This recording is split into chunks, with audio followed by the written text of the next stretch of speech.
Heyo, everybody, we're live. Let's see, let's get this party going. All right. Put it out that we're live. I got to share with you like a little bit of what I made as a music bed yesterday. Oh, get me. I'll send it to you later. Is it bad or is it good? I love it. The wife was like, "This is very stupid." Sometimes stupid is fun. Sexy boy, says MG Geek. He's talking about himself. What in your coma is he your only fan? He's my only fan. He subscribes to my OnlyFans. He subscribes to your OnlyFans. Is he on your Linktree? He's on my Linktree. I like that they all use Linktree now, and I actually wanted to do Linktree on our page to just go through all of it. And I'm like, I kind of want to put an OnlyFans on there and see who clicks on it. I guarantee you we'll get at least 2 or 3 subscribers. Oh, no. We're going to get way more. You think so? Yeah. If we do one, we would get way more. Take your shirts off, guys. You know what I want to do? I want to do a photo. You brought up the photo shoot. I want to do one as like in the with the Bad Street font. Oh yeah, hell yeah. Yeah, I want to do one like that. I want to do one like the Freebirds. You want to be Bam Bam? You want to be Terry Bam Bam Gordy, or you want me to be do you want me to be Michael Hayes? I'm down for whatever you got. You be Michael Hayes. I'll be whatever.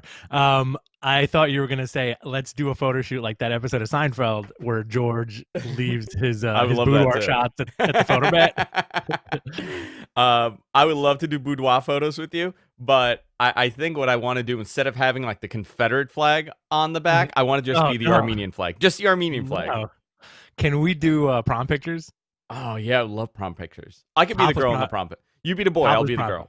No, we'll switch. Topless prom pictures. Okay, perfect. I'll be Big Spoon, and then you'll be Big Spoon. And then the pregnancy photo. Can we do the pregnancy photo where I'm holding your belly and you're holding mine? Yes, we'll do maternity photos too. Can I tell you?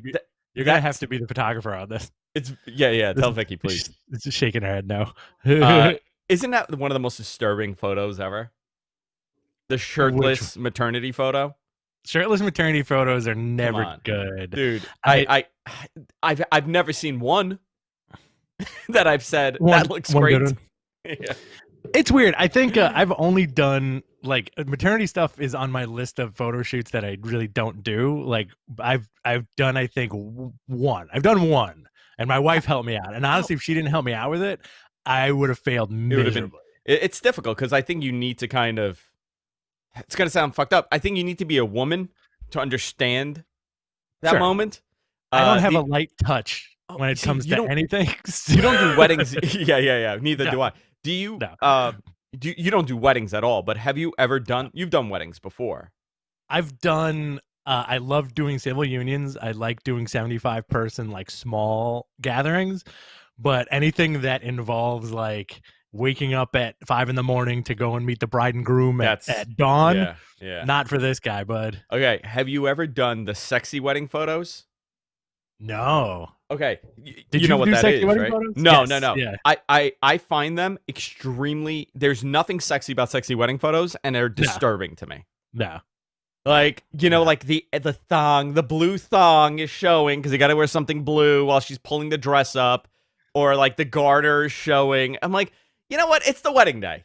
Can we? I don't want to sexualize it. I don't want to sexualize. You don't gotta be sexy. You don't got. Listen, it's fine. It's your wedding day. You're gonna look like $1 million. Everybody's gonna know you're the star. I'm not gonna be like, you know what? And we're not recording now. We're just streaming live. You know what? My wife is really smoking hot. I'm gonna rub one out to this. Let me pull out the wedding book. Yeah, I'll tell you this. Like, and as a guy who's married, you're married, I'm married. Yeah. The wedding is like an unsexy day. It's actually the worst day of your life. I find it to be extremely high stress. Okay. Like your wedding was great because I got really drunk at the boathouse and I ate so much past hors d'oeuvres that I felt so nauseous for the rest of the party. I think everybody. I appreciate you saying that. I think everybody's consensus from our wedding was it was one of the most fun weddings I've ever been to. Probably it was a lot of fun. The most fun. I appreciate that. Thank you. Yeah. I do get. You know why? It's been. Go ahead. I'm going to tell you why. First of all, I love you. That's why. I love Vicky. I That's love you why. too. Okay. But also, I don't have a lot of. You haven't even started the show. I hope you guys are enjoying this. I don't like a lot of my friends are serial bachelors, right? Okay. And I Cock don't men. have. They're cocksmiths. Mm-hmm. These guys are cocksmiths. So I don't have a lot of friends that I've gone to their wedding. Like my friends. Okay. You, Diana, right? Dee Dee's wedding, I went to, because she's one of my closest friends. So, like, I enjoyed those. You know who else's wedding I enjoyed? Finch's. Okay. My invitations must have got lost in the mail for those. I'm sure it did. Well, it was very small, so. But it was like it was different. It was fine. I feel like yours, however, was like, okay, you know what? I've known these guys for like 20 years. The party was great. It was done in a very unconventional manner. Like you didn't have, you had the I guess what would you call it? The officiator. We had the officiant. She was a quote unquote jester of the peace. Yeah, she did a good job. But she was very unique. Yes. Yeah. You didn't have like a guy like my wedding. I had a I guess jester of peace, whatever the hell you would call him. He got drunk on Sex on the Beach before the wedding started. Oh, yeah. He got pissed drunk and started screaming "The bride is nervous" over and over again throughout the entire process. Yeah. He was like a belligerent drunk. That's bananas, dude. We thank you for saying the nice things about our wedding. It was really cool. Yeah. Everybody's sentiment is pretty much the same thing where they're like, yeah, this is the fun wedding. I got loaded and I ate a lot. Which is what we wanted. I'm going to ask you this. How was Vicky's, like not her immediate family, but like the Greeks? How did they feel? Because it had to have been very unorthodox. You know what? We immediately, when we started planning, we pretty much told every person on both sides of our family saying, don't worry about anything. We got this. We're taking care of every single thing, which is kind of our way of saying, like, please don't get involved. Don't get involved. Yeah. That's it. And we knocked it out of the park. We made the invitations ourselves. No, you guys really did. Everything, You guys really did. The poem was wonderful too. Yeah, it was nice. Thanks for being there. Yeah, of course. Thank you for having me. All right, guys. By the way, this was like years ago. when Rich did not get married last week. I got married last week. All right. I'm in a very loving mood today, so I'm feeling very happy today. So, guys, listen. We're gonna start the show. Tell your boys, tell your girls that we're live, and we're gonna get started now. We're live now. Let me retweet this. Boom. We're just doing YouTube. And before we record, Rich and I are working on something pretty cool. Oh, yeah. Couple of things. Couple of things. I'll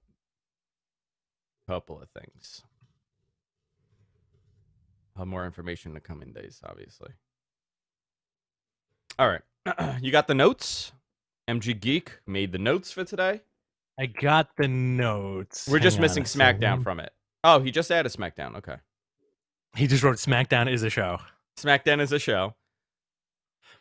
God, by the way, I just want to... he said that he wanted to make these notes public somewhere. I think we should, because you would really deeply appreciate how much work he puts into this throughout the week. He literally writes out a 3-page script for the show with all the details. And this is something new we're trying. We never did this. Yeah. I mean, we did a very little amount, but we always just go based on our memory. But during the holidays, it gets so nutty. So very much appreciate MG Geek right now. Yeah, Mr. Gonzo is kind of our ad hoc producer with a couple of things, especially with stuff like this where, we, like Andrew and I tend to have, we're all over the place during the week, All right. You guys ready? Let's do this. Yeah. We'll begin in a 3 and a 2 and a 1. Hey, everybody, welcome to Matt Man, your source for all things professional wrestling. I want to do that again because I peeked in my headphones. I'm so sorry. A naughty boy was in here messing with my settings. All right. All things professional. Oh, boy. He's going to fuck it up again. No, is it peaking for you or is it my headphones? I think it's your headphones. You sounded perfect. That was perfect. Okay. I think the headphones are going. All right. 10 out of 10, it's usually pretty on point. Thank you. All right, let's do this. 3, 2, and 1. Hey, buddy, welcome to Matt Men, your source for all things professional wrestling. I'm Andrew Zarian. I'm joined by the Utopia to my bagel, Rich Stambolian. Oh yeah, you got bagels from there the other day, right? I got it again today. Oh really? You're a bagel boy, huh? I'm a bagel boy. I'm such a bagel. Look at these bagel boys. Dirty bagel boy. No, Jess's mom is here helping with orders. By the way, I want to thank a ton of the viewers. So many of our viewers ordered stuff from Jess this year for Christmas. Awesome. So I want to thank you guys. I don't know who it was, but Jess kept telling me like, oh, some people wrote in the notes like, oh, big fan of Matman. I hope this helps. You know, I hope you guys have a great Christmas. So thank you everybody that ordered. It's been unbelievable. She has like 400 open orders right now that she's doing. So we're having like people in the family over. Like everybody's doing stuff in the dining room right now. So very crazy couple days here. But I did order bagels for everybody. Absolutely love Utopia Bagel. Oh yeah. Dude, you know what it is? An everything egg. That's it. No cheese? That's all I need. And everything, no, with cream cheese. Okay. Or lox spread. Not a big lox guy. I like a toasted everything or a toasted everything flat with a little cream cheese. Never Very good. toasted.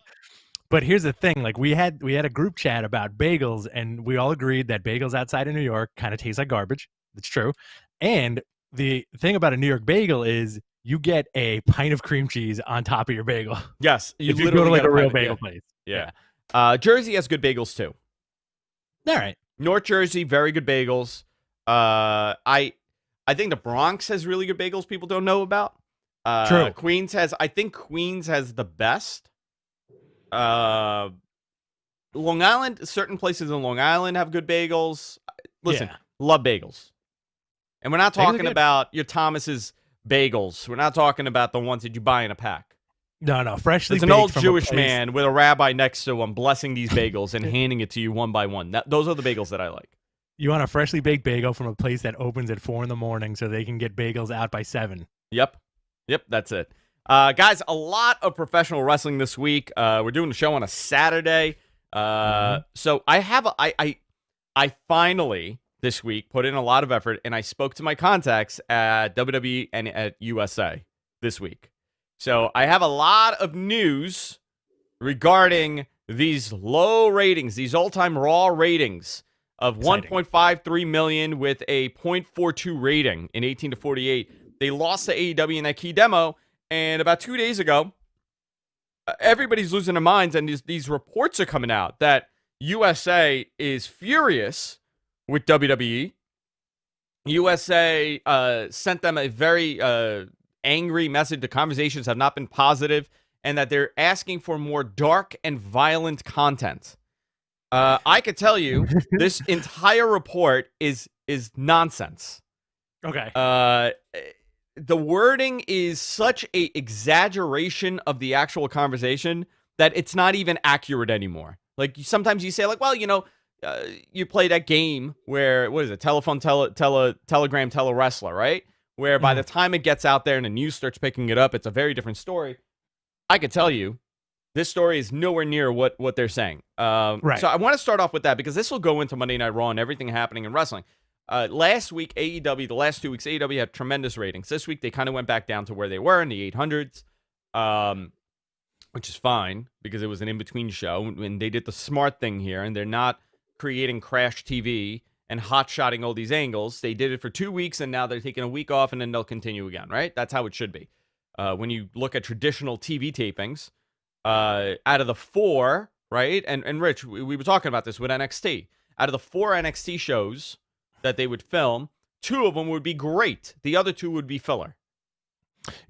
I think 2 of them would be great, and 2 of them would be more for the underclassmen, if you want to put it that way. Oh, we got to talk about that too. Gabe's Evolve NXT. That's happening.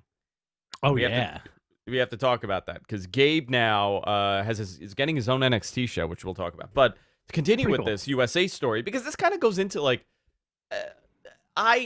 whenever I see a report, and you guys should look at it this way too. When you see a report that says USA furious with WWE, right? A 30-year relationship doesn't get like that, right? Over a bad rating. Furious would be WWE doing something ridiculous on the air, costing USA millions of dollars. Then they would be ridiculously angry, furiously angry. An The report, overstatement is what happened. it's an extreme overstatement. So I'm going to read you guys verbatim the conversation I had with a higher up at USA. Let's do that, right? Let's do this. Let me open this up. It would be great if I had it open. I'm ready. And I'm ready. Facebook, if Facebook wasn't acting up. And Wait a minute, am I supposed to make up the conversation? You're going to make up the whole conversation. None of this happened. So here it is. I also sent them my idea of improving ratings. Okay, can I read that too? Oh, please. Was it Shawn Michaels, Diesel comeback, NWO Part 3? Actually, he wrote to us. He goes, I think you guys should do a photo shoot with the Backstreet USA iconograph in the background, which that sprung my... Let me find this. Okay. Hey, question for you. What are you hearing about the Raw ratings and USA being pissed off? He said, nothing really. We want improvement. I said, so what about that report that's out? Okay. He goes, let me just read this again in my head before I could. So everyone is reporting USA wanted a more dark and violent product. Okay. Right now, we have been told that they are reorganizing. So it is possible, but there was no screaming match whatsoever. I'm taking out certain things in this message because I don't want to expose him. So I'm curious how the conversation actually went. And he goes, the conversation went with, do you have a plan, essentially, on what the ratings, on how to improve the product? WWE said, we're in a reorganization process right now. Okay. Then I said, I wrote to him, want to know how you could fix the product? And he goes, shoot. I go, 8 p.m., go into a cold opening. Total brawl is breaking out everywhere. Chaos. Styles comes to the ring. And he says, who wants to suck my... I said, and then he finishes it with, here tonight on Raw. And he goes, you're sick. And then he said, please don't email me ever again, sir. That's how I get my scoops. You send a little dirty in hopes that you get a little more. And then you're like, if you really want to, send me like an Apple gift card or something. So I got to tell you, I mean, and I asked 2 other people, and I spoke to someone at WWE. Essentially, it's the same thing. Everybody's aware of the numbers. Everybody's very much aware of what's happening. There is a segment of the group that believes this is COVID related, that the live crowd not being there is impacting those numbers. It's hard to do, and WWE has held back on a lot of angles. We should say that as well, because they don't want it to be used up already without a live audience. So, that kind of plays into part of what you're doing. You're trying to give enough, but not all of it, considering the fact that this really doesn't mean much. However, your ratings are 1.5 million. Not good. Yeah, I mean, is this the closest in a week's time that WWE has dipped? Raw has dipped so low that they only had 500,000 more viewers than AEW. Listen, I think this kind of reiterates what we've been talking about on how there's only 2 million wrestling fans out there. That's it. No, really. You combine the Wednesday numbers, it's 1.5. It's 2 million people between the DVRs and the live stuff. I mean, it's hard to calculate, but it's about 1.5 million to 2 million fans that will watch. I think also a lot of people that interact with us online, probably in the chat room right now, on social media, are guys who will tune into our show for a recap or tune into another podcast for a recap, and also kind of just watch clips the day after. I got 2 friends specifically who won't watch wrestling. They'll go read a recap and then watch on YouTube. Look at the clips of what was good. So here's the other question: is that valuable? Right? Does that add value to your product? I do think the reality is, like you said, there is a gigantic segment of WWE fans, right? Because the fans don't represent the viewership. And I think a lot of people forget that. WWE, if you're talking about brand recognition and brand fandom, WWE is so far ahead of AEW and what everybody else is doing, it's not even close, right? It's not even... The fandom around WWE is astronomical when you Oh compare my it god. compared to the rating. Like if you're talking about 1.5 million viewers, you know what? Fandom, I would say they have about 10 million, 20 million fans around the world, It's not more. if not more, right? It's hard to gauge. I don't have those numbers, and Mhm. I actually should. WWE knows those numbers, but their fandom is Mhm. so much larger than what AEW is able to come close to. However, you're looking at key demos and you're looking at numbers.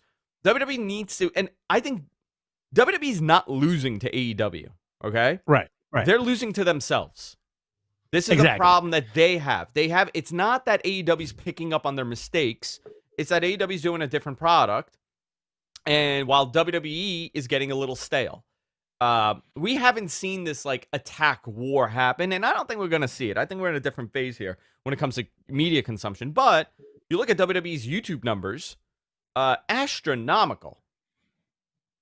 What are they, like the number 3 or Absolutely. 4 channel? It's something ridiculous. They're very high up, and that says, like your point, there is a tremendous segment of the population that likes wrestling. They just don't watch an entire episode, and they just watch clips the next day.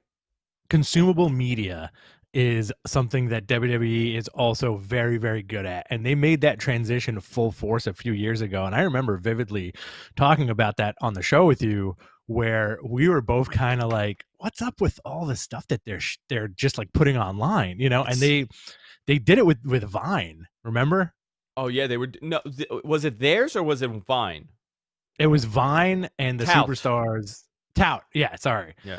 Tout, and then they started putting out like these little bits of consumable media, and it got to the point where now I agree with you 100%. It seems like from a fan's perspective, they're eating themselves in this weird way of, well, we know we're gonna get these YouTube views, but does it really matter what we put on TV, because that Randy Orton RKO is gonna get 1 million views. That 10-second moment is gonna get 1 million views on YouTube tomorrow. Yeah.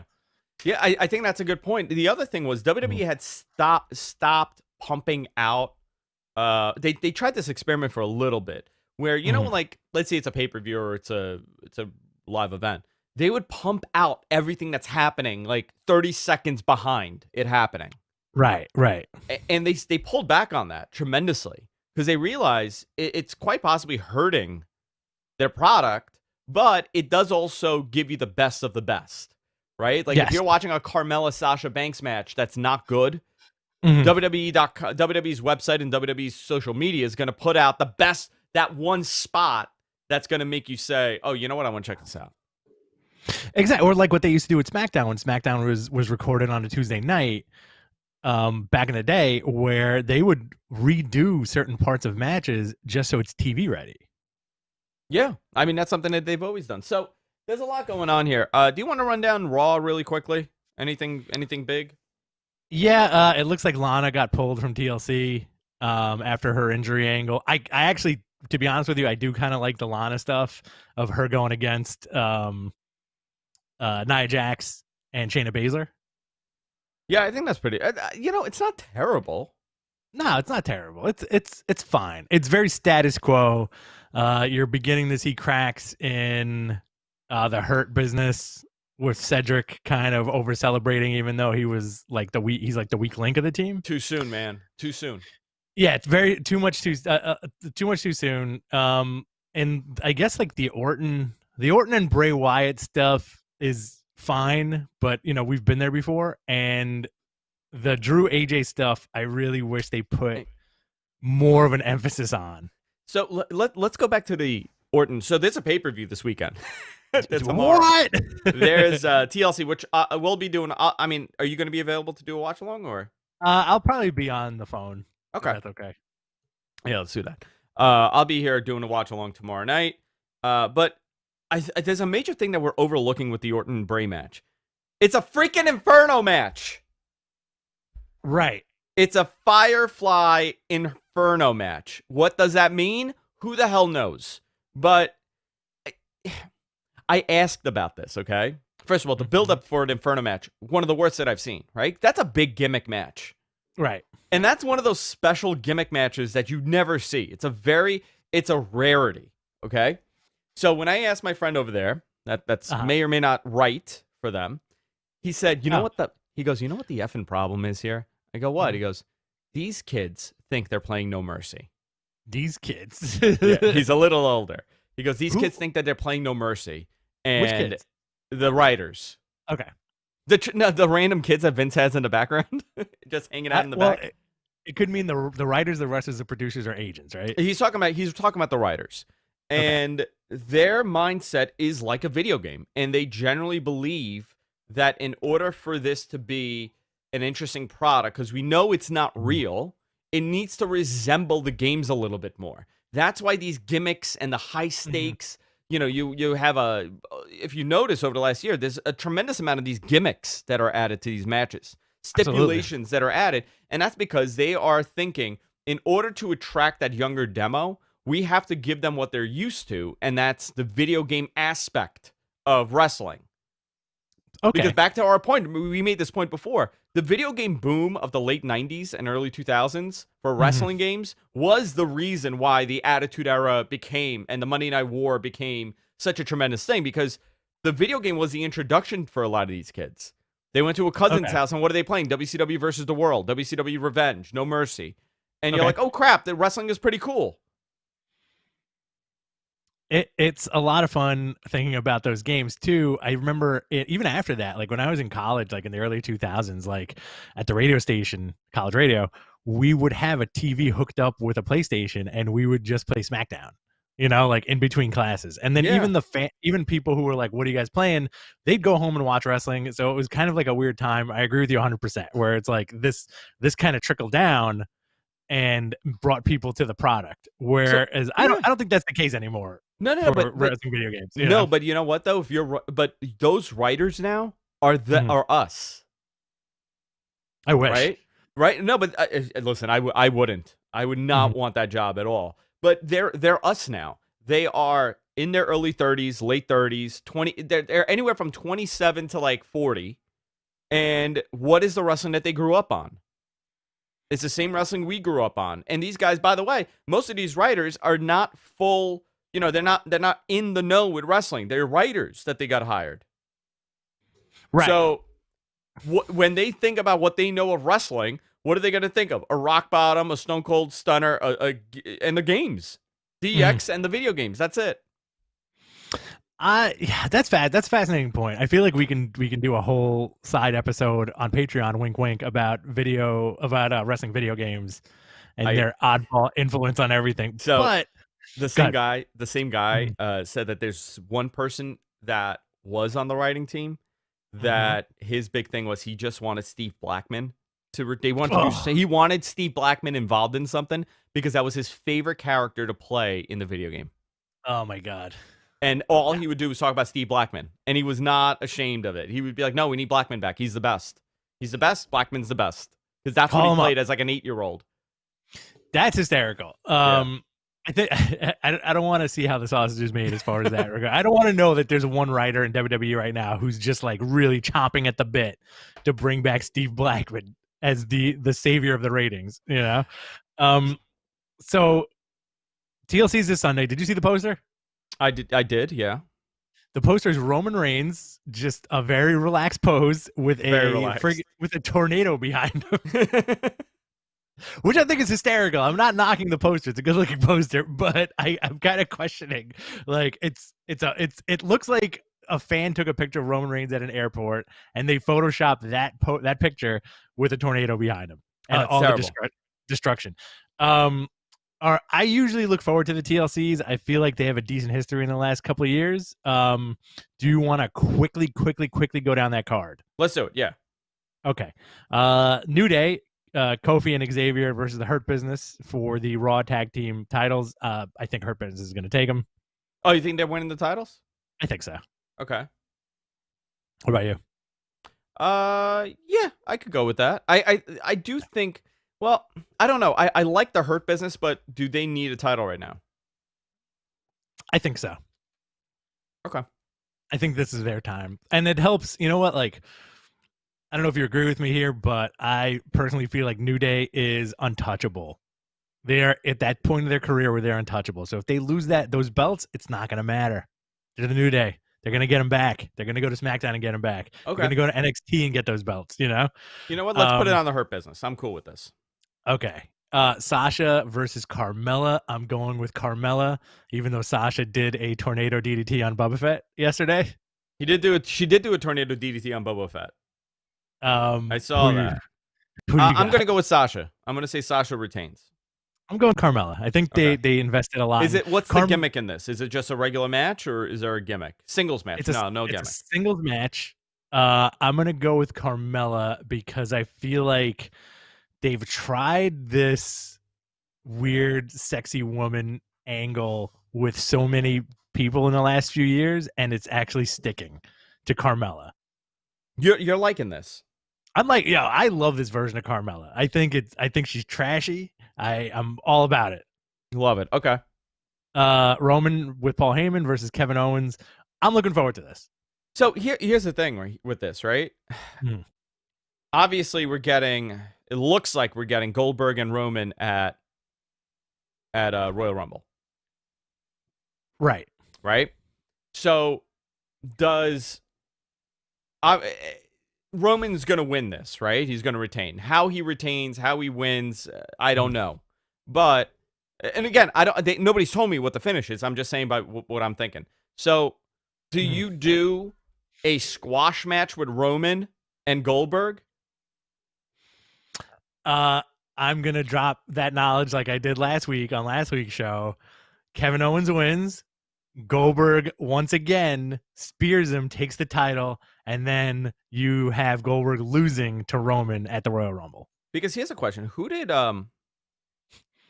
the Rock faced Goldberg at Backlash 2003, was it for a title or was it just the match? Ooh, I'm not sure. 17 years ago, my wrestling knowledge doesn't go. I just started watching wrestling last week. It might have just been a match. You know what? I got it. Okay. I got it.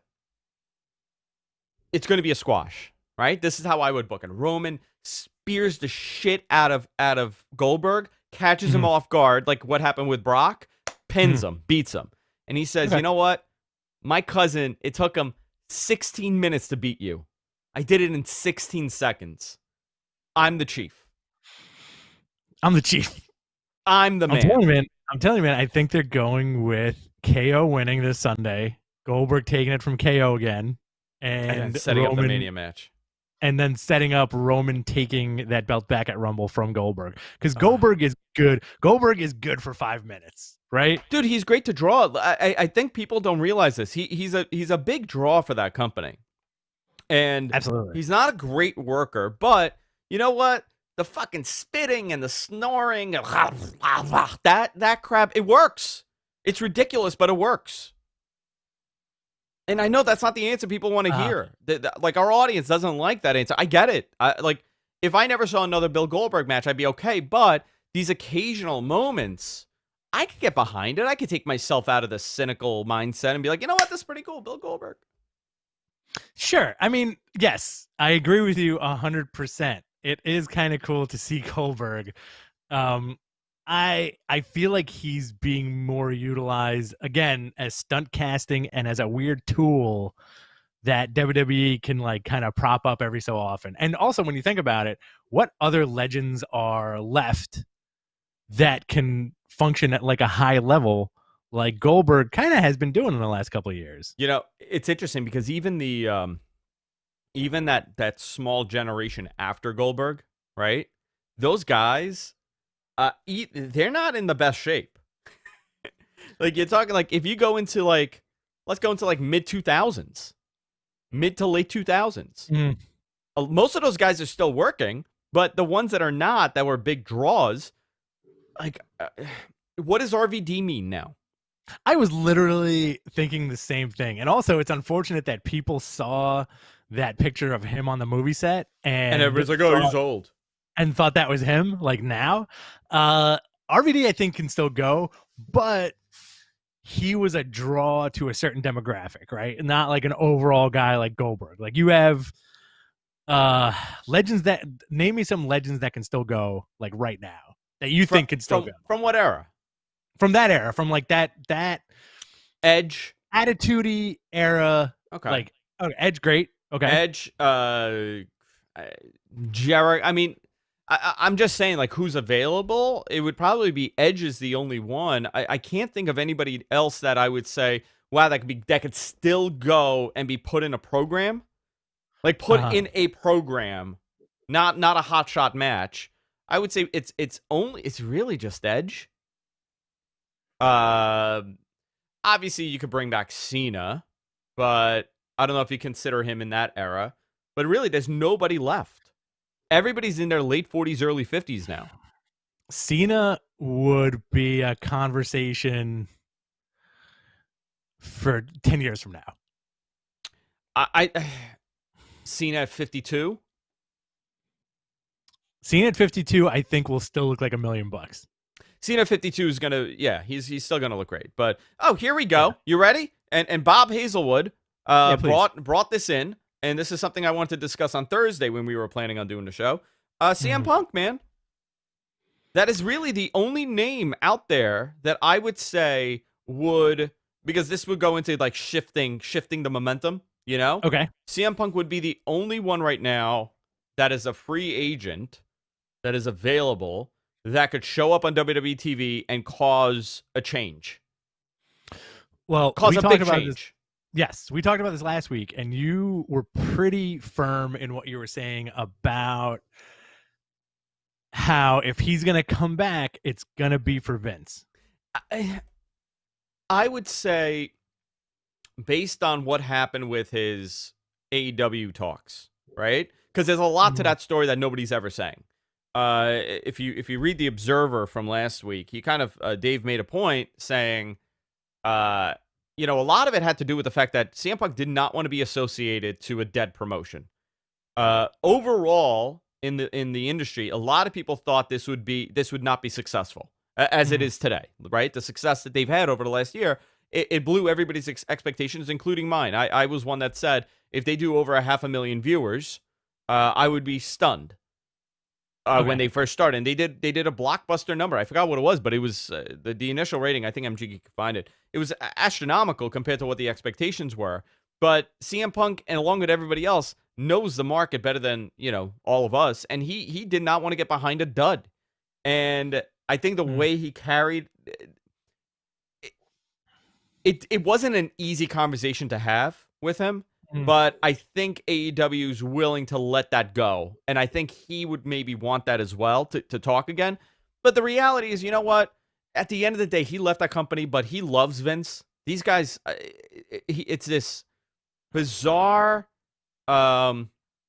approval that and I get it, like that's the boss, right? That's the boss. But it's almost like a love affair because he's so larger than life. Is it? I think it's, from what you hear from guys who leave, a lot of them who are in that top tier, there's really no animosity. I think it's mostly frustration, and that frustration is all business. It's not a personal situation. It's mostly business, I think the CM Punk thing is a little skewed because it seemed like it got personal, like sending him papers on the day he got a divorce. Yeah. So I think for him, he if he were to go back, he would probably, and the other thing is he said, like, who have I not worked with? That interview with Renee that he did, there was more to it than, it was really good. Renee did a good job, but there's more to it than just like, oh, CM Punk's coming on. I think this was a little strategic on his side. You think so? Yeah, I think he was very clear as to saying, like, I want to go and I want to work with people I've never worked with before. And there's not too many of those people out there. Nobody left really, right, in WWE, because if he comes back to WWE, who is he going to wrestle? Who's he going to work? AJ Styles. Him and Styles never. I mean, did they work in TNA? I don't know, but they've never really worked. Him and Styles, he would. I don't know. He was talking about who he's never worked with, and I think on the AEW side, there's a lot of those guys that he's never worked with compared to the WWE side, but. To have him come back and do something in WWE, I think WWE would be able to handle a CM Punk return way better than AEW right now would be positioned to put him in a main event positioning. Live crowds, I think, would have a lot to do with it too. It's going to have everything to do with it. He was getting married, not his divorce, by the way. You said his divorce. Oh, whoops. Sorry. It would be a lot of fun, and it's a lot of fun to speculate as a wrestling fan and doing this show every week, like what that next big bit of news is going to be. And that has been the CM Punk thing has been a rumor since the guy left, right? Yeah. And it's so odd that at this point in time, watching wrestling with all the awesome stuff that really is going on in every company and worldwide, people really want that dude to come back. Still. So because I think it wasn't you answered done. the question. Yeah, it wasn't done on the fans' time. I think the fans go through different stages, right? Initially, when he left, the reaction was F WWE. They screwed him, F him. And then he did his interview, and it was still that was happening. And then you started getting like little bits and pieces. And when the fans didn't see him go anywhere else or do anything in wrestling, they were like, "Oh, F this guy. He's a prima donna. F him. He screwed us. We were invested in him, and now he turned his back on us." The guy got burnt out. Just a reality of it. Is he a nice guy? I don't know. I don't know anything about him personally other than what we all see. But, you know, I'm very interested to see what he does this year. Because the whole fighting thing is out the window. There was very little travel happening. So, listen, that affects your pay. That affects your money. And he's a guy that hasn't really worked in quite some time. Obviously, he's done well with money. He's saved his money. But sometimes you get that itch. Oh, absolutely. A live crowd would be the moment to do this. It's like that kind of that what if kind of thing. And you can tell like a lot of the guys who are kind of removed from the business have that. Like I think Austin admittedly missed his window for a return in the last couple of years. Austin's run is so interesting though, because he never was there. He was always hurt, right? We got to see very little of him in when you talk about the range of wrestling. We got to see him from 97, he got hurt, right? He broke his neck at SummerSlam. He was out for a while. 98 comes. Or was it 98? SummerSlam 98. 97. He has that unbelievable match with Brett. He's blowing up WrestleMania 13. Now it's his time. All those things happen where Shawn's gone, no heels, Michaels is gone, total chaos in the company. The guy gets the title, and then he's out by November. November. No, he wrestled. He got hurt a little bit. They did that bizarre thing at Survivor Series in November. The Rock got the title. He beat The Rock, won the title, and what was it? He was out the next year. All of 99, he pretty much missed a lot of 99. 9 months? He was banged up, comes back, doesn't really do much. Then he turns heel, and then he was done. Came back, had a couple matches, and he was finished. Like, we really weren't overexposed to him. But you're right, the window is out. Like, that window of Austin coming back, I think he had one. Last year would have been it. Would have been the final year. You think so? I think so. I think he was also getting the itch last year. He was doing a lot more stuff. It seems like that, you know? Yeah. And I think they also had to really, really, really make the pot very sweet for Shawn Michaels to come back last year for that one match. Now it's like 2 years ago, right? Was it? Oh, my God. Yeah. It wasn't last year that he came back for the Saudi show? No, it was 2 years ago. Huh. Unbelievable, right? Yeah. Fascinating. But again, to answer your question, it seems like, to answer our question, it seems like Goldberg is that last big draw that can still go, who is in tremendous shape for his age, and that can do 5-minute bursts. You know, that's what he was known for, and that's what he could still do.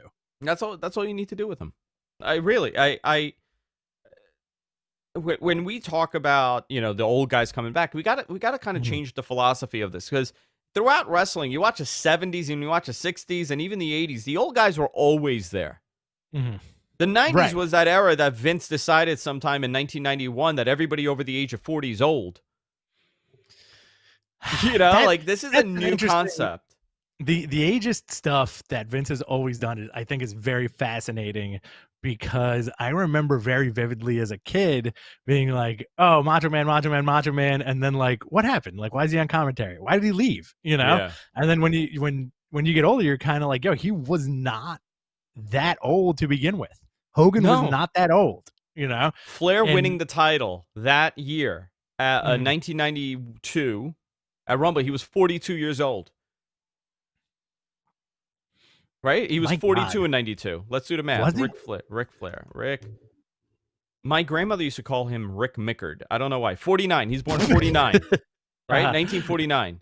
1989, he would have been 40. So he would have been 42 around the time of, when he won his WWE title for the first time. But he always looked so much older. He is John Cena's age. Uh-huh. Who else is 42? Brock Lesnar. John Cena. Cena's 43. Cena's older than Flair. Look at that difference. Look at how modern science has. These guys are using skin creams. I know. Hogan better training. was born in 53. Think of this. 53. So in 93, he would have been 40, and he was old. Squeezed out by Vince. He was, I mean, I want you guys to remember this. This whole Hogan is old thing in WCW. Hogan is old when he won the title. Oh, old. Guess what? He was not old. Not old at all. I think comparatively. Comparatively. It's fascinating, right? It's really weird. Well, look at here's a prime example of that kind of mentality that doesn't really work anymore. Look at AJ Styles. Look at the stuff and the longevity. Look at the stuff that AJ could do in the ring and the longevity that this guy has had in the pro wrestling world, and he is still going for the title, right? Yeah.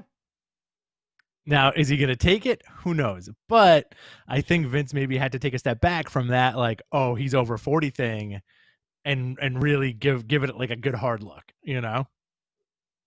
Yeah, I don't know. I think it's interesting. I think this is very interesting. SmackDown last night, the whole show was built around Kevin Owens and Roman Reigns. Roman is by far one of my favorite wrestlers right now, currently. Absolutely. I agree. And again, a lot of people get upset when I say that. I think they've done a great rehab on that guy. Tremendous rehab, and we're only seeing the effed up version of this. Imagine if this was in front of a live crowd. The boos, oh my God. The guttural boos that were lacking. You know, all those guys that have been wanting to boo Roman, now you can. Now's the chance. And he's such a bad guy. It's so good. The whole thing was based on that. It aired on FS1, so I'm curious what the ratings are going to be. I think we'll probably get it on Monday. We won't get it today because they're cable ratings. Networks kind of do it a little differently. What do you think of Big E and the IC title? I'm with it. You want him to get this title, huh? I'm with it. I want to put all the titles on Big E. I want to see an Ultimo Dragon picture with Big E and all the titles he wins in his career. By the way, Otomo, 53 years old, turned 53 a couple days ago. Who, Big E? Yeah, Big E. Yeah. They need to pull the trigger on Big E ASAP because he's a big dude. He's not getting any younger. He's still young, but I think now's the time for Big E to start racking up those wins, getting those titles, and having like a nice long run. And it seems like everybody loves the guy. He's a good worker. He's one of those guys that has not faltered in terms of his physique either. Yeah. Hold on. God, I had to sneeze like 8 times in a row. You're a good silent sneezer. No, I muted myself. I dumped out. Oh, you dumped the audio? Yeah. You sneeze like you know what? I don't think I've ever heard you sneeze. I hold my sneezes. You go, yeah, I go, It's very uncomfortable. It's very uncomfortable. Things happen inside of my body that I know I'm losing life. I'm losing days of my life by this. Did you and then Bianca and Bayley was another match on. Bianca's going to get a big push this year. I think so. I think within the next year she's probably going to hold that belt. Yeah. Or like the women's tag belts with somebody, you know, like they have high hopes for her. And if she stays healthy, man, forget it. Like sky's the limit for her. Did you watch Triple Mania? I only watched the Kenny Omega versus Laredo Kid match, and it was a lot of fun. And also, good. I watched the whole thing. Okay. It is weird, right? It like is. Oh, yeah, absolutely. I'm not. People ask us all the time, like, how come you don't talk about CMLL and AAA? I'm like, I'm not familiar with the product enough to go into great detail as I am with New Japan and other promotions. It's just one of those things. But listen, it's a wonky, bizarro mess. That's how I always describe like these, mega mega AAA shows. Very weird. The matches are the quality of matches are never great, except for when they're great. I agree with that. 100. That's a good way to put it. Kenny Omega did a great job. Very good main event. I think Dave gave it 4.5. Laredo Kid is great. Very He's good. awesome. And Kenny Omega. I bet you Laredo Kid's you're gonna see that graphic in the next month or so. Laredo Kid is all elite. Yeah, well, the other thing is Roosh and Dragon Lee, their contracts were up, and it looks like they're staying in Ring of Honor. Interesting. Which I'm very surprised because both AEW and WWE wanted both of them badly. I don't know what the right decision would have been, but Roosh is very talented. Yeah, he's one of the. I think maybe the decision is big fish, small pond for him, where he'll be the top guy as long as he wants to be. Yeah. Let's see. Impact Wrestling. Thank you again to MG Geek. Everybody thank him for these notes. Impact Wrestling. Essentially, the show was built around Kenny Omega and Don Callis. Tony Khan had another paid ad. Which people... You know what, dude? You know what's really funny? Tony Khan is a fucking heel. Okay? I'm going to tell you why. Not because of anything he does. Because of the fact that he's so nice. People hate him. I cannot tell you the amount of comments I see that calling him smug and arrogant. Very weird. He thinks he knows. I have a theory as to why. I'm not going to go into it. Why people feel that way about him. I'll tell you off the air. But it's bizarre to me. But Tony Khan had another paid ad, played a heel, awesome. So here's where it gets good. Okay. Omega. There was a match between Gallows and who was it? I'm sorry, Anderson and was it Rich Swann? You know what? I'm not 100% sure. MJ, give me the note. My brain has stopped. Sorry about that. So essentially, what happened? Omega attacks Rich Swann, and the Good Brothers attack MCMG. Motor City Machine Guns, revealing a loose Bullet Club alliance in the promo. Kenny called it the Bullet Club. I believe he attacked Chris Sabin, right? Was that it? Oh, no. He just capitalized Chris Sabin. Thank you. I just needed to know if Rich Swann was attacked. I think it was Rich Swann. So now at the Hard to Kill main event, January 16th, you have the Bullet Club, Gallows Anderson and Kenny Omega versus Alex Shelley, Chris Sabin, and Rich Swann in Impact Wrestling. Kenny being the AEW World Heavyweight Champion, Gallows and Anderson being the Impact Wrestling Tag Team Champions, Rich Swann, the Impact World Champion. This is leading to Kenny Omega getting the Impact title, right? I would hope so. Belt collector, right? And then very interesting. And then coming over to AEW. I mean, like, it's hard not to fanboy out for this kind of stuff, especially with Kenny's twist on his character where he's a dick now. And he's like, his whole thing is he's giving the fans what they want, but he's going to be an asshole about it, you know? And even cutting the promo on Rich Swann and as he's laying on the ground, great. Gallows and Anderson, and you kind of want to, it's one of those weird things where you're like, oh, cool. I guess they're still friends after all these years. That's awesome. Yeah. I thought that was really cool. So now it's leading into that. I'm curious who else he's going to wrestle from there, but this really opens things up a little bit and changes the entire dynamic of the non-WWE products out there. However, this didn't do much for Impact ratings with Kenny Omega there. Oh, interesting. The Kenny Omega segment did very well. But everything else was back down to the number that it normally does, which I found very surprising. So I don't know what that means. I don't know if that means that people got to see Kenny the first week and they got it over with. Maybe they didn't expect him to go there. I think this Bullet Club reunion alliance between Kenny, Carl, and Gallows is big. And it's interesting they called it the Bullet Club. I feel like something else is in the works. I think all these guys have good ties with Japan. They got their in different places. So if you really think about it, sure, it's not going to come as a shock. These guys didn't burn their bridges. They don't seem like total a-holes that would do that.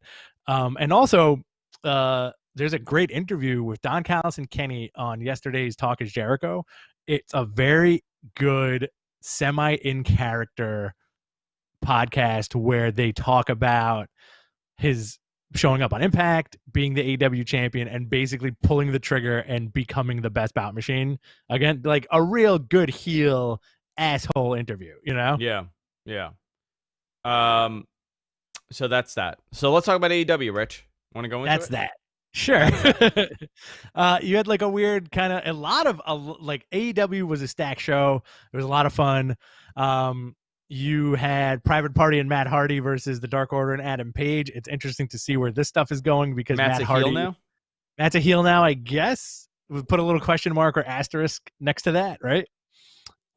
Brandy and Cody announced their pregnancy, which kind of took a lot away from the match because It took was, a lot away. It was like I wasn't even paying attention to the match. They did such a nice little video package for the pregnancy that I was so distracted in his match versus Angelico. Yeah, they did a very Cody-ish announcement, but this kind of puts a big pause on the whole Shaq and Brandy and all, that whole thing. And Jade Cargill. It's, you know what? Yeah, Jade. I like Brandy. I've always liked Brandy. I feel like she, much like Tony Khan, Brandy gets a lot of shit from fans. We don't want to see your wife on TV. Yo, for zero reason. For zero reason, like, yeah. It's insane. It's also very unfortunate that it seems like whatever angle she tries to get going ends in a weird way. So it's, I mean, like, congratulations on the pregnancy. That's so fantastic. But also, like, it's the Jade Cargill stuff done because she can't wrestle. Yeah. You know, like that Nightmare Collective thing that didn't go anywhere. So as far as like the wrestling stuff, it's unfortunate that it doesn't pan out, but I have no problem with her at all. No, and I never did. It's very weird how people hate her and Tony Khan and kind of lump them into the same. Well, Cody too. They hate Cody as well. I don't understand that either. Yeah. It's very strange. People are strange. People are very strange. People are strange. People are. Sting saved Cody from Team Taz, so maybe this is leading into a three-way between Cody. A 3-on-3, Cody, Sting, and Darby Allin versus Team Taz. I'd be cool with that. With Taz getting the hot with Sting getting the hot tag. Taz and Sting getting the hot tag. I don't think Taz wants to wrestle, man. He's another one, dude. He's another one that we really lost. Mm-hmm. You know, he made a very smart move because he went to WWE because he knew he was done. Okay. Right? Like when he went because he was finished. He was just destroyed of years of abuse on his body. But he's another one. We never got to see his full potential in WWE. And this guy was unbelievable. Arguably one of the most believable guys in ECW at the time, right? Intimidating and believable. Oh, forget it. And we thought this guy was like massive. I had a Taz shirt. I love Taz. You have a Taz tattoo, right? I have a Taz tattoo. You have the 13 on your shoulder? I have the 13, but it has nothing to do with him. I do have the 13, but it has nothing to do with him. So that was a lot of fun. I think if you keep Sting doing the random appearances like that, because he's apparently going to be on that show every single week. You had the Eddie Kingston promo and the return of Pac, which was nice. Sometimes I feel like Lance Archer is like a big goof, and I wasn't feeling him this week. You weren't feeling Lance Archer this week? This week I wasn't feeling him. It's not a knock on the guy, but like I feel like the energy between him and Pac was so different on TV. I was like, why are you standing around? Oh yeah. There's a lot of standing around in AEW, and I think it has to do with that stupid ramp. You might be right. There's a ton of standing around, which really bothers me because it doesn't seem. The standing around doesn't seem natural to me. Because you remember, we watched for the history of televised wrestling, they don't shoot the ramp, and you don't have guys like, because it's elevated, standing at the same level as the ring. Like managers are at the same level. They're not on the below. They're like up top on the ropes. Yeah. So it's really daunting sometimes when you see everybody just 15 guys just standing out there. You know what I do like? I don't think we've ever mentioned this. You know what I really do like about AEW? I really do like where their announce booth is. Yeah, it's not bad Mm. because you kind of see it in the corner. You see it in the corner. They have an elevated view, so they don't have to rely on a monitor. I think it adds a little more to the show, especially with like the limited crowds. Yeah. You had the Best Friends, Varsity Blondes, and Top Flight versus the Inner Circle minus Wardlow. That was a fun match, man. I think that was a good showcase for Pillman and Griff Garrison and Top Flight. So they did a good job at showing the up and coming talent this week. It seemed Yes. like it was a building week, which is great because you got to see Sammy, you got to see Santana and Ortiz, you got to see Top Flight, which a lot of people are very high on them, and the Varsity Blondes. Pillman Jr. has that name, and I think a lot of people they're going to push this guy. It just has to be at the right time. Absolutely. Because he has a knock, not a knock, because I absolutely love Joey Janela, but his handling was not done right. Janela's handling. And Janela has suffered greatly this year because of the lack of the audience. We've seen Janela wrestle. Many people in our audience have pre-AEW. This guy was onto something. Super entertaining. And he came out of nowhere. I mean, he's been around for a while, but I mean, the boom over the last 5 years around Joey Janela, or 4 years with his spring break, yes, it really took off, and everything was pointed that he was going to WWE. Yeah, and which I know a lot about, but he decided to go with AEW, and I think anybody would have said AEW would handle him right, but AEW really hasn't done anything with him. So now you have a no DQ match, world title eliminator match. So meaning he would get a chance at the title. Kenny Omega destroyed him in 5 minutes. Right, which I thought was par for the course, right? He's not giving these guys 20-minute you're wrestling the Kenny Omega clinic matches anymore. You know? No, I'm going to destroy you. Right, he's establishing himself as the guy who beat Okada for the IWGP title and the guy who beat Jon Moxley. Listen, and that makes sense, right? Like, so you're going to tell me that I'm going to have a tough time with Joey Janela in a wrestling match? Right. Even the Laredo Kid match the story that they told in that match was pretty excellent, where it was the kid just didn't have it that night, you know? Yeah. A lot of close calls. Diamante and Ivelisse versus Big Swole and Serena Deeb. I like that they have Serena Deeb around. I like that Thunder Rosa is also part of this whole talent exchange thing. And it's interesting. It's only the women's division from NWA. Right? Like, it's only the women's. You have not seen the guys yet. I think that's going to be a little surprise for the new year. I think so, too. Yeah, I think so, too. You had you talked about Kenny and Joey. The cool part about that was, I think, Pat coming out, telling Kenny he never beat Phoenix in the tournament, and that next week you're going to get, not next week, 2 weeks, you're going to get Phoenix versus Omega, which I think should be a pretty fantastic match. Yes, it'll be a pretty fantastic match. Let's see. I'm kind of glad that we got that match spoiled for us, because now we see it with more on the line, you know? Absolutely. So NXT highlights: Austin Theory and Johnny Gargano beat Leon Ruff and Kushida. Tyler Rust versus Tommaso Ciampa. This was a good match, actually.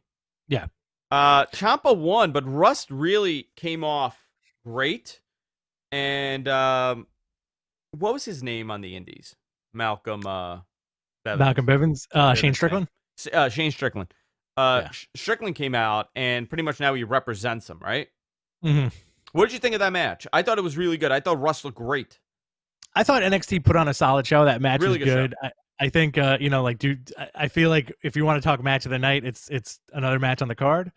But you had Dexter Lumis furthering his his psycho character. He's a as painter the host now. Of New Year's Evil. Well, that was his gimmick. Like that was always his gimmick, like him doing little doodles and shit. Like because there's drawings. Kyle O'Reilly versus Pete Dunne, man. Great match. Very good match. Holy moly, great match. O'Reilly won. No worries. It's okay, Rich. The delay is weird.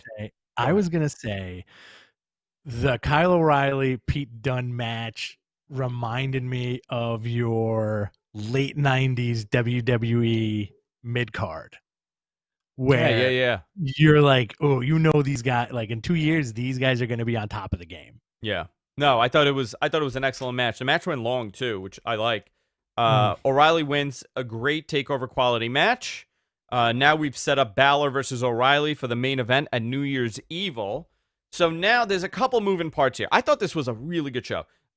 We have that set up, which is in 2 weeks. No. Yeah, 2 weeks. 2 weeks? Yeah, 2 weeks.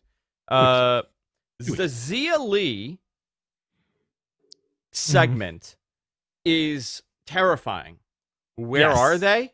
Who kidnapped them?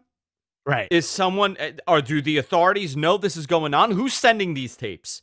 So It's the wrestling, big so it doesn't reveal, matter. is that Zia Lee is being used because she's, I guess, like a, not a Terminator, but she's, I don't know, a Manchurian candidate. What would you say for her? She's a weapon, essentially, right? She's like a sleeper cell or something. She's a sleeper cell, and she's murdering somebody, and she's upset over it because I don't know why. But that's the big creepy Zia Lee segment. Has a blood sports style feel. Okay, something different. Now this match, Shotzi Blackheart versus Indy Hartwell, won by DQ. Can I tell you, this was one of the worst showings I've seen for a TV wrestler in NXT. Indy Hartwell looked terrible. Terrible. Shotzi did, it was a short match. It was like 3 minutes long. Shotzi tried, but Indy looked terrible. Holy moly. Am I the only one that saw that? How bad it was? You think it was nerves?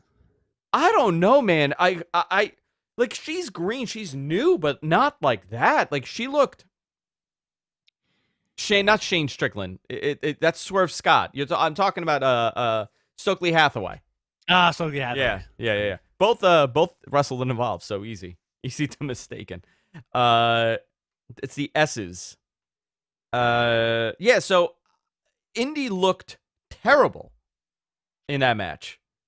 So I don't even know why they did it. If she was hurt, she wasn't ready. I don't know. It looked really bad, but you had the Way interfere. Then you had Karrion Kross winning. Karrion Kross had his first match back from injury. He looked great. It was a squash. I forgot the guy he wrestled, but now this is setting up Damian Priest on him for New Year's Evil, so another big match here. Called him out. Sorry, at the end of the match. I like that. I want to see those two big dudes go at it. Yeah. Okay. Who do you think Karrion beats? You think Karrion's going to beat Balor? I have a weird. You mean Damian Priest? Balor. No. When they have the match. No, I don't think so. I think Balor's going to hold that title for a little bit. When is Balor's contract up? Not anytime soon. Is he on a long-term deal? I think he has like 2 years left. I think. When did he sign? 2015? Yeah, but he signed again. He signed multiple times. Did he really? Yeah, okay. yeah. He signed a couple. I think he has like 2 years left. But add the injuries. And then add the injuries. Yeah. He's a fascinating guy, I think, when you talk of is he writing his own ticket in WWE at this point? Do they love him? Do they want to keep him as happy as possible because everybody could see the writing on the wall? If he goes anywhere else, he will be the main event. Yeah. I think they're very much aware of that. And he's a guy that could shift momentum a little bit. I'm not talking about major shift in momentum, but he's a big loss for them because he is one of their, in WWE, because I've asked about him, he is the prime example of what developmental can do. Okay? He is the prime example. This was a guy that was great. Would have had great. I mean, top to bottom. But those finishing touches, WWE created this version of him. They polished him up a little bit. I mean, his promos are unbelievable. Better than ever. Right? His movements are just perfect.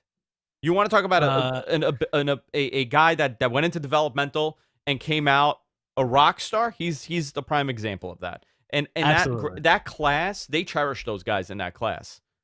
Yeah. The Kevin Owens, him, Sammy, those guys were really the beginning of this. And I think as far as history goes for NXT, they don't ever want to lose that. Oh, I agree with you. Those are also like some of the last Dusty guys too, right? They were, yeah. And also remember, you talk about Ambrose, Rollins, and Reigns. Those guys were not NXT guys. They were developmental, Right. FCW guys. So Right. really, that allure doesn't exist with them for NXT as far as the history and the lineage of NXT. But a Finn Balor, he's going to be forever, as long as this thing is going on, he's going to be the guy.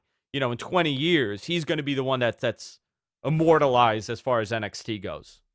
Absolutely. He's going to be that. If he sticks with the company, he's going to be that Hall of Famer in 15 years. Yeah.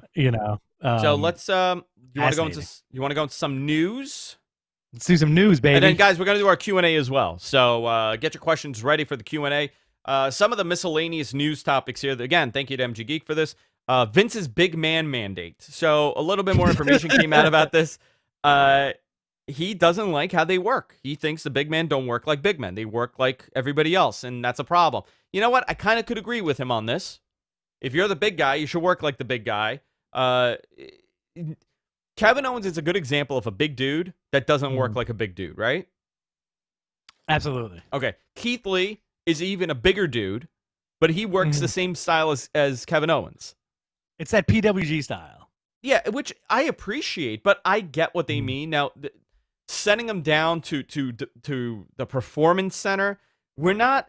I think a lot of people have this illusion also that it's like they were in Mississippi, they were in Wisconsin putting on a show. Vince came out furious. He goes, "You're effing going down to Florida. You got to go train." No, they go like down the block.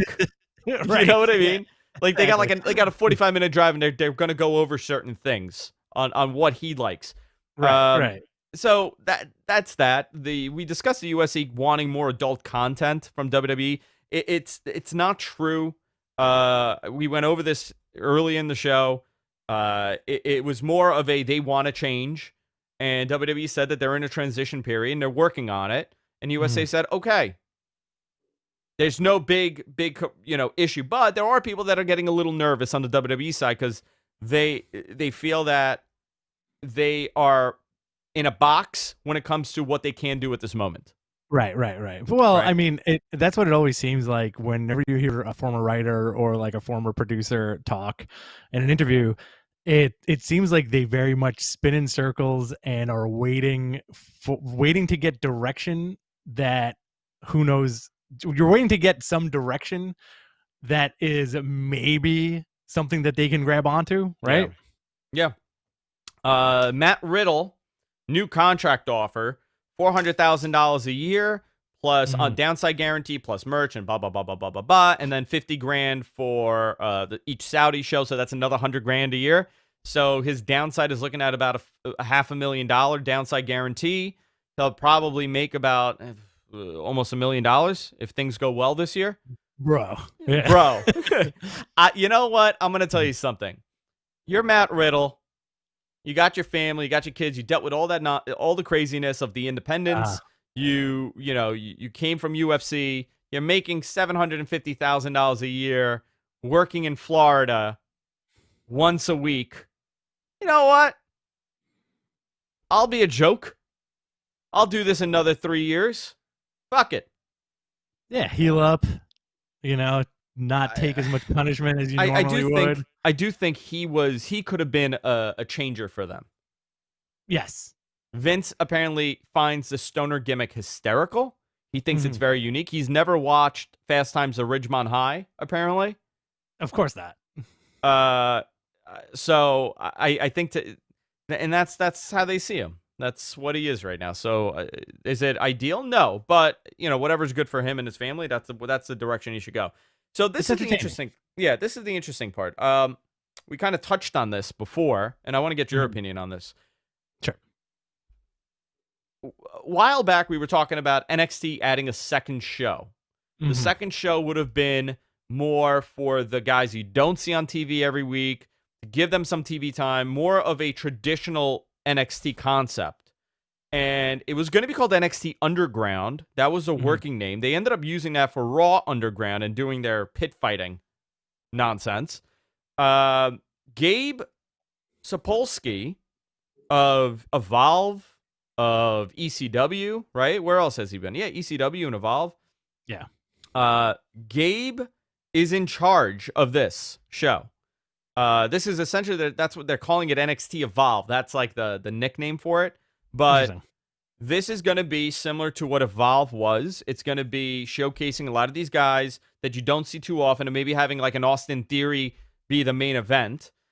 When you see how NXT is being booked right now, you could tell there's a lot of Gabe influence. Absolutely. Isaiah Scott, Austin Theory, just all those guys that you're seeing on TV right now and how it's being presented. Gabe has a ton of input with this. He's Gargano, right? Gargano, yeah. I mean, this is a lot of, and I'm curious to see how this works because he does have that Heyman philosophy. You know, he's a student of Heyman's more than anything else. So I'm very interested to see how this show does. And I think it's a good idea for them to put on a 1-hour product on the network because they are lacking an exclusive on the network, and this would be a great place for this. I agree 100%. I'm very excited for this, and we already discussed CM Punk. I don't want to go more into that. Let's see. Do you want to go into Wrestle Kingdom 15 lineup, January 4th and 5th? Let's do a little Wrestle Kingdom, and let's do some questions. So it looks like they're splitting the event up in 2 days, which I am okay with. I liked it last year. I also liked WrestleMania over 2 days. I know your opinion is of the differing variety.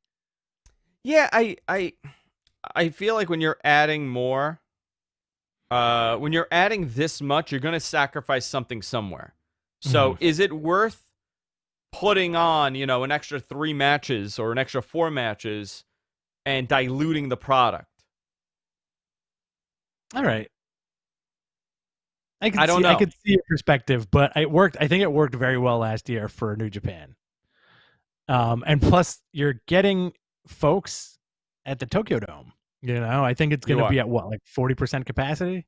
Yeah, and it's going to be no foreigners. Very interesting. So you have Hiromu Takahashi and ELP. Going to be a great. Let's just go down the matches so far. Hiromu Takahashi and El Phantasmo. And you got Zack Sabre Jr. and Taichi versus Guerrillas of Destiny for the tag belts. Okay. You have Tanahashi versus the Great Okan in a special singles match, which should be fun. Yeah.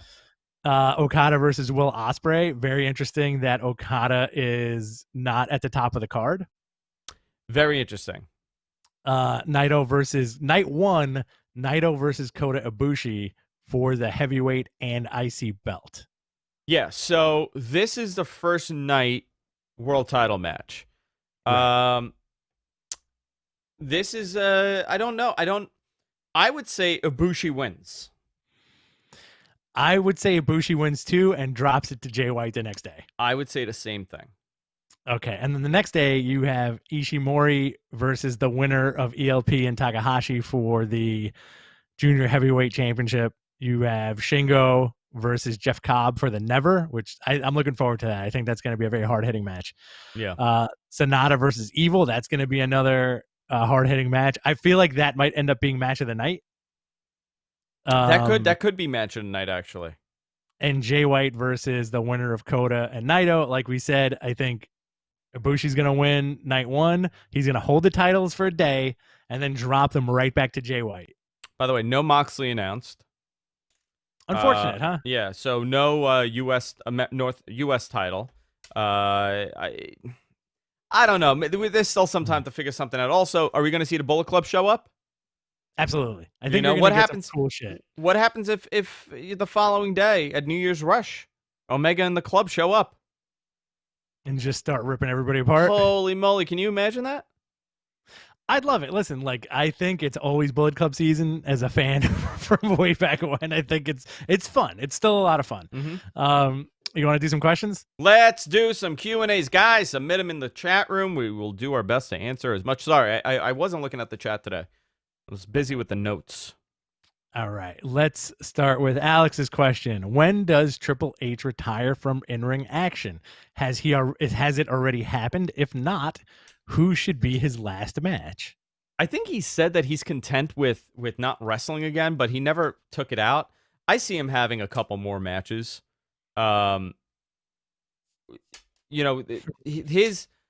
I always felt that the big story with him is going to be chasing to win the title more and more. I think they had an opportunity to do this a couple years ago, and they didn't. Really, the big story with it was going to be him, Cena, and Orton fighting for that spot. You know, who's going to pass Flair's record? Cena has a 16 time. He's tied. Orton's right behind him and followed by Hunter. So I think there's still something they could do with this. I don't listen. He wrestled one match and he tore his freaking arm. He doesn't want to do that. You know, like I think that was that match at Saudi Arabia was very daunting to many people in that match. First of all, it was daunting to Hunter because he did not expect for that to happen. It ruined Shawn Michaels' possible singles match return at WrestleMania. Sure. Yeah. Kane's wig fell off. Undertaker looked like a sack of garbage. So I think what happened was it was daunting to me. He's like, oh shit, I better be picky with what I do.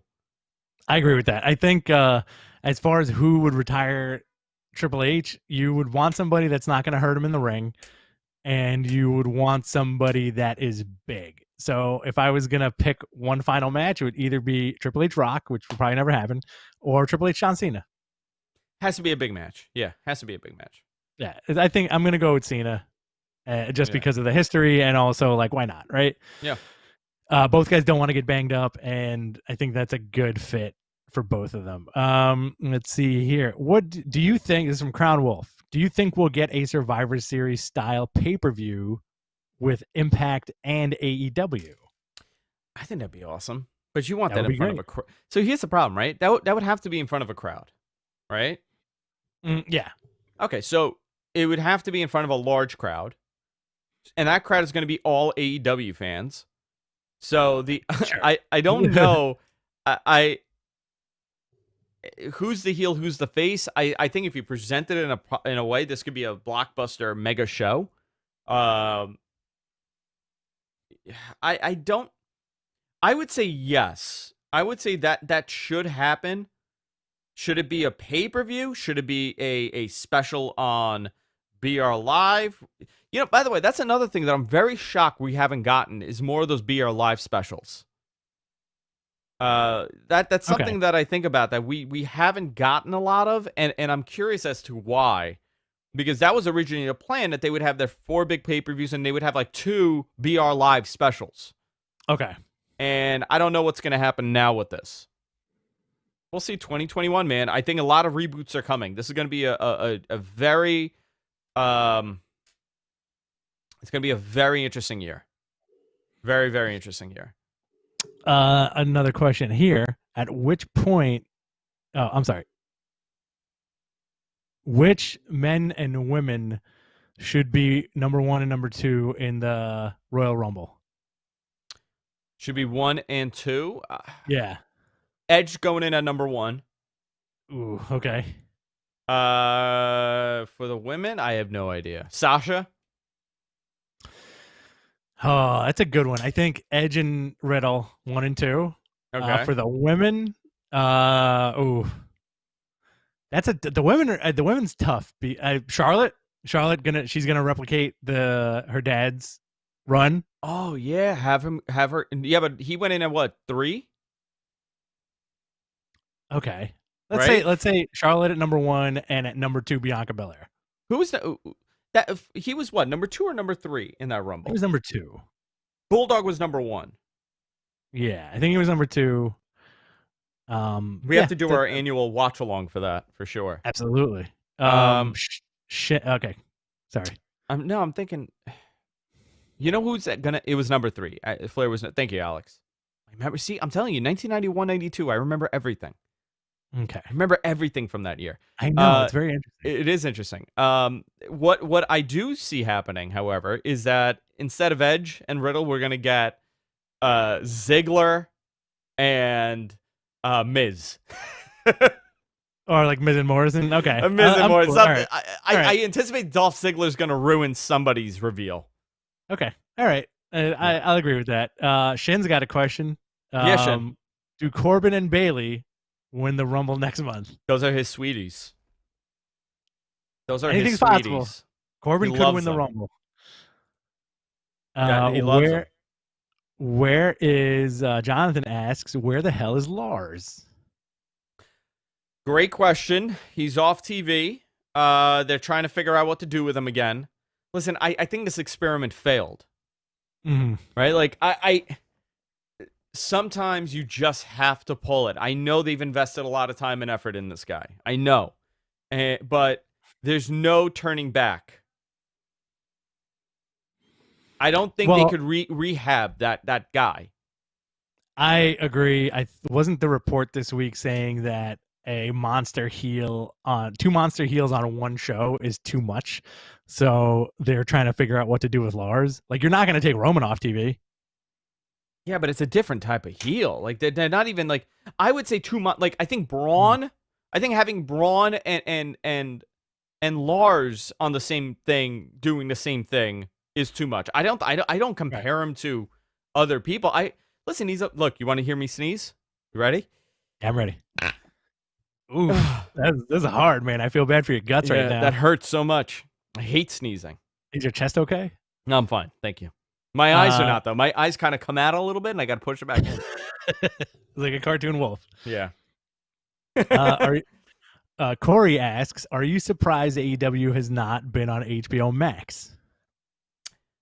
I'm surprised in the sense that I don't know if they're going to do any kind of sports on there, like to the extent that we thought they would. Okay. I thought there was going to be a lot of heavy. Listen, there's a branding issue also with HBO Max, right? Because here's the problem: HBO is a big name, right? Everybody knows HBO, but do you necessarily think of Turner Properties when you think of HBO Max? I mean, like, they have the hub, like Warner Brothers, you know. Yeah, but shouldn't it become Warner Media Max or Warner Media? I think HBO Max is fine because it's a hub for so much stuff, and I think give it time, give it like another year, and I bet you AEW will be on there. Yeah, I think they're gonna do something. I do. When I think HBO Max, I think of Game of Thrones and The Sopranos and Deadwood. Okay. You know what I mean? Like, I think I'm like, oh, okay, I could go on there and watch all my HBO shows. However, that's not what it is. It's all the Turner Properties. Right. I do want to watch. At some point. I do want to watch Wonder Woman though. I'm really into this. Wonder Woman 1984. I'm into it.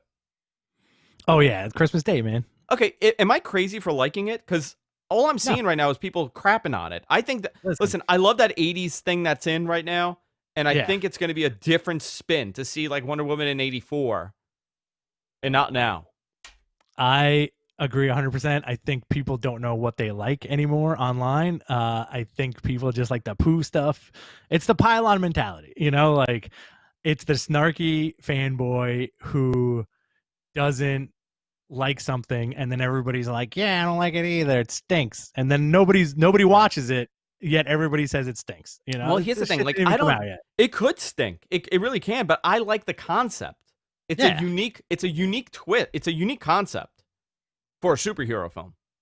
Absolutely. I'm with it.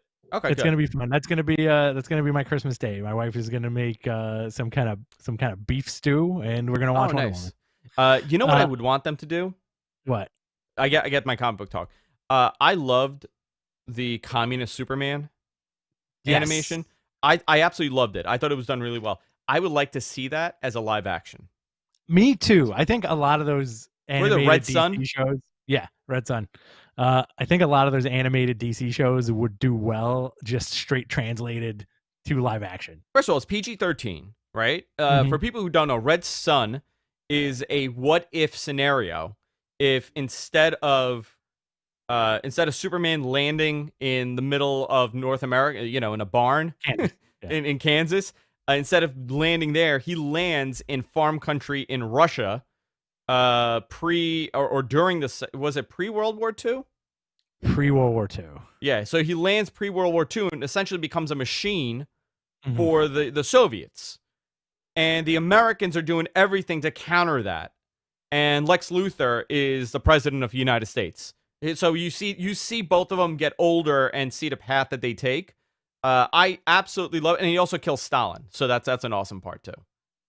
It's pretty great. Yeah, very good. I absolutely loved it. I thought it was, again, very unique concept. I would love to see that as its own movie. Absolutely. Again, like all those animated properties translate very well, but DC has a habit of not making the greatest things in the world. But it doesn't matter. Like Wonder Woman 1984 looks like it's going to be a lot of fun. Yeah. I liked Aquaman, and everybody took a huge steaming dump on Aquaman. On the movie? I've seen that. Yeah, I've seen that movie like 6 times. It's a lot of fun. I haven't seen it. Listen, that last battle in Aquaman is it's Lord of the Rings-esque in its I don't scope. care for the sea. No, you're not a big sea man? I'm not a big sea man. I'm not a big sea man. I'm not a big seaman. Aquaman does nothing for me. Okay. All right. Does nothing. It's a very wet it could movie. be. I see not my thing. I'm into wet hair. I'm not into a wet movie. I don't care for under like. Remember what was it? Free Willy? Stupid. Sucked. Hated it. Not a big fan of Free Willy. No, because it's a sea movie. I don't like sea movies. Space movies, land movies, love it. Air movies, love it. Like Air Bud. Like Top Gun, love it. Top Gun. Are you excited for the new Top Gun? I am excited for the new Top Gun. I don't care for submarine movies. Oh, really? Yeah, like I don't care for any of that. Hunt for Red October is a good movie, man. Red October, my father watched it 1,000. I've watched Red October 1,000 times. Don't care for it. I don't care for submarines. What about The Lighthouse? Lighthouse is pretty fantastic too. Good movie. Lighthouse was the new one, right? Yeah, with Willem Dafoe and Robert Pattinson. The black and white movie. Yeah, I thought that movie was brilliant. But that's a sea movie. It is a sea movie, but it's not. I took it as a romance amongst 2 consensual adults. Okay. Yeah, I thought that movie was really good. Andrew's cutting a promo on water, says MG Geek. You want to do one more question? Let's do. Yeah, you guys have more. Send more. Come on. This is from Shin. What happens to Jade Cargill now with Brandy's pregnancy? They can't just keep her for ice on a year. They can't have her squash people for a year either. Yeah, I think. I don't know. It depends on how. I haven't seen a lot of her work, so it depends on how good she is. But do you need another big swole gimmick on that card? I mean, it doesn't hurt. Like she's got the look. Like they're 2 jacked up, strong, aggressive women. Yeah, I think the more the merrier. All right, let's see what happens. What happens with this? I think the Brandy thing, it could have gone badly. I don't want to see Brandy wrestle. I do like her being. She's a great promo. She's very believable. Yeah. Somebody said, and I thought this was interesting. It was, she's a believable Stephanie McMahon and Dixie Carter. And I said, what do you mean? Like as a person, she goes, no, her promos, she believes when she's cutting those promos. Absolutely. Like Steph and Dixie, they're doing a role while she's being herself. I'll agree with that. Which I thought that was interesting. All right, cool. Yeah. I agree with that. All right. Anything else before we wrap it up here? Let's see. Anything else? What are we missing? So I'll be back tomorrow. Richard's going to be on the line, calling in for the watch along. We'll hang out. We'll have a couple drinks and just chill. We are working on a new logo. Yes. And did you see the latest one that Jonathan sent? Oh, with No. I got to send it to you. He just sent me this. No, there's a few mods I want to make, but this is kind of the right idea. What do you think? You tell me. Did you send it to me? It should be delivered. It's getting there. It's getting there. I'm not a big fan of the font. I don't like that A, but it's getting there. It's like, but that's where we want to go, right? That's where we want to go. Yeah, this is kind of where we want to go. Not a fan of the basketball in the background. The rising sun, I like. Yeah. There's a lot that we could do here. I'm excited. This is gonna be fun. Yeah. 2021, baby. It's almost there. Which I'm very excited for because we're gonna change up the whole thing here. Everything is changing. Yep. All right, guys, that's it for this week. Oh, thoughts on Final Battle. Let me see my thoughts. I gotta save that. I'm very behind on this. I have not seen the reason why I haven't seen Final Battle. So that's that. You mean Final Battle 2020? There's a lot of wrestling happened. Like wrestling was nonstop last week. Yeah, I did not see Final Battle, so I gotta follow it up. Yeah, I did watch Impact though, so that helps. With the creation of AEW, a lot of big names like Omega, Hangman, and the Bucks won't be going to WWE. What's a dream match that we're missing out on? You know what? I would have told you that the last match I wanted to see was Roman and Kenny. That is the match I want to see right now. If you told me you get to see give me the match right now, like I will book it for you and it'll happen. I want to see Kenny and him. Roman versus Kenny, and also the full New Day versus Kenny and the Bucks, or Hangman and the Bucks. Yeah, I want to see Hangman and Seth. Oh yeah, that would be. I feel like that would be such a phenomenal match. Yeah, I mean, listen, we don't know. Never say never in wrestling, but by the time that these contracts are done, I don't know if any of these guys will ever work with anybody. I mean, listen, they're tied in office wise in the promotion. Exactly. So I mean, 20 years we'll be talking. We never got to see this. We never got to see that. But you never know what'll happen. WWE could wake up one day and be totally ass backwards and say, you know what, let's do an Invasion pay-per-view. How are we gonna get our Monday night ratings up? Have the main event be Roman versus Kenny, dude. You want to talk? You know what? How much would that move the needle? That's the reality. Dude. You think so? By how much? $1 million? Yeah, easily. I think if it was on you know what? If it was on a SmackDown, on a SmackDown, I think it would be better. Okay. But let's fantasy book this or see what it is. SmackDown during the summer, live audience is back. First time ever, AEW World Heavyweight Champion facing off against Roman Reigns.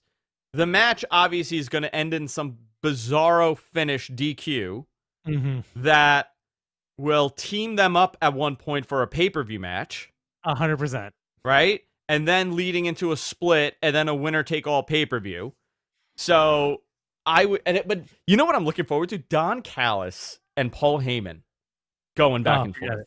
Right? Yes. That is what you want to see. I would say that they would do some bizarro finish. I don't know. See, again, there's so much politics here, and it would be impossible to know. But I would say Roman Reigns would beat Kenny Omega and become the AEW champion. Show up on AEW TV holding both titles. Get beat by Mox. And then get beat by Mox. There you go. Done. That's great. And WWE wins in the end because the WWE guy beat a WWE guy and all is well. It's fun to think about that. It's never going to happen, but always fun to think about it. It's always fun. All right, guys. We love each and every one of you. Thank you for tuning in today. We'll be back next week. Do you guys see they were eyeing The Rock to play a villain of a Mask movie sequel? I don't want to see that. Come on, I don't want to stop it. Yeah, somebody please stop it, please. Vinny, thank you. Yeah, we'll be back tomorrow night. I'll be doing a watch along, which is going to be on the line. We're going to be taking your phone calls, having a couple of cocktails, and just having a good time. So join us tomorrow night on YouTube, youtube.com/MattMenPodcast. If you enjoy the show, you can fund us. Patreon.com/MattMenPodcast. We got some cool things coming up. We're moving and we're shaking. Listen, we think you guys should hang on for this ride. You may observe some very interesting stuff in the next couple of weeks. That's all I'm saying. All right, guys. With that said, we'll see you all next time. Take care. Later. Take care. Take care. Take care. Goodbye. Take care. Take care. Thank you. I want to say thank you and take care. It just came out. Take care. Take care. All right. Thank you, everybody. All right. Let me. I'm gonna kill this feed. Can we get Snoop Dogg to show up, but not tell him hey, man. we're another wrestling company? Hey, guys. What's going on? Uh-oh. Goodbye, guys. That was fun, man.